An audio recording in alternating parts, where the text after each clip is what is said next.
When I started Scholly, it was just really to start to solve a problem. So in college, I was volunteering with the Philadelphia School District, just helping them apply for scholarships. I was volunteering at these different local nonprofits. For me, it came to a point where I couldn't help everyone. I knew I possessed the knowledge, but it was me, it was really just the idea of solving a problem. Like, how can I productize myself, right? How can I really be at more than one place at one time? How can I help as many students as possible? The question, the inflection point was technology. And we came with the idea of Scholly, this app this idea that I'm spending all my time helping all these students find and apply for these scholarships. Why isn't there just an easy, simple way where to help students, where all this money is looking for students and students are looking for the money?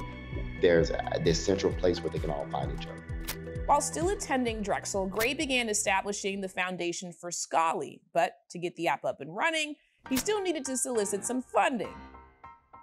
Being a person of color in tech, that is not the norm. And I know this is the age of Afro-tech now, but back in that, that really wasn't a thing. So I think it was realizing that a lot of my peers who are starting tech companies were able to raise money from their families and get $500,000 or $1 million checks, or and that was the norm in that industry, and that's normally the industry is in tech. A lot of people who are white, et cetera, can already have access to funding, so they can get funding from their dad or family friends, et cetera, or just because of their race. With an idea on a piece of paper, I had to bootstrap Scholly. So what I had to do instead, to combat those challenges, outside of Shark Tank, I applied to a bunch of free grants through the university, through local pitch competitions, and I raised over $100,000 in free grant money to help fund the initial operations of Scholly. Then that helped us get a little bit of press, et cetera. And then that's when the producer of Shark Tank reached out. Investing in Scholly means that you too can make some dreams come true. So let's do this. And then we were able to audition for the show, and we got on the show, we got on Shark Tank, et cetera. But one of the biggest challenges was funding. I'm gonna do something I've never done before. I haven't heard a whole lot, but I'm gonna make you an offer right now. Awesome. Let me just ask some real questions, okay? My offer right now is the $40K for 15%. I believe in you. I believe in what you're doing is good. I think that we will make it together, so I hope you just say yes. Eventually, Gray did say yes, but not only to Lori. Fellow Shark and Fubu founder Daymond also joined the deal.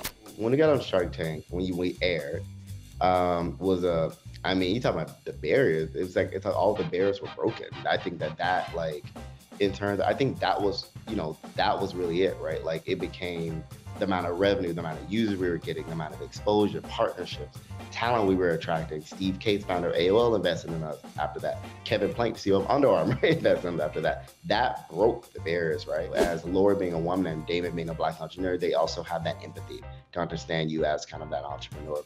When we had on Shark Tank, that night was crazy. We had this big watch party. We were getting thousands of hits on our site per second.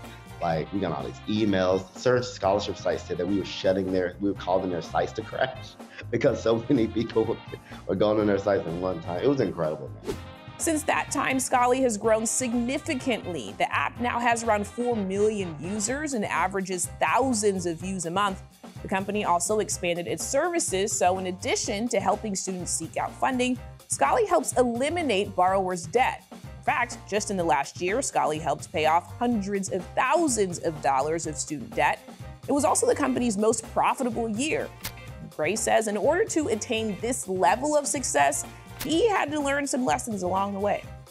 Surround yourself with really good mentors. Your social capital is everything. I will say that over 90% of the deals I've done through Scholly, opportunities that come my way are through friends. Build the right relationships, and I think that's something that's been important. That actually I would just naturally gravitate to other ambitious people, but in hindsight, I realized, damn, most of these opportunities I've gotten have come through the network that I've built, and I think that's really important. I think that a lot of people of color are taught racially, your personal life and your professional life are separate. I don't necessarily think that. I think that your friends, the mentors, and the people that you surround yourself with should be aligned with your goals and those things. Because white people get all these opportunities off cronyism and nepotism, and then we look at that like crazy. But I think that we can build that network too. I want the Black boys and Black little girls to know that that technology has been something, an industry where millions and billions of dollars are being made, and it's not, a lot of it's not by us. We drive the valuation of a company like Twitter.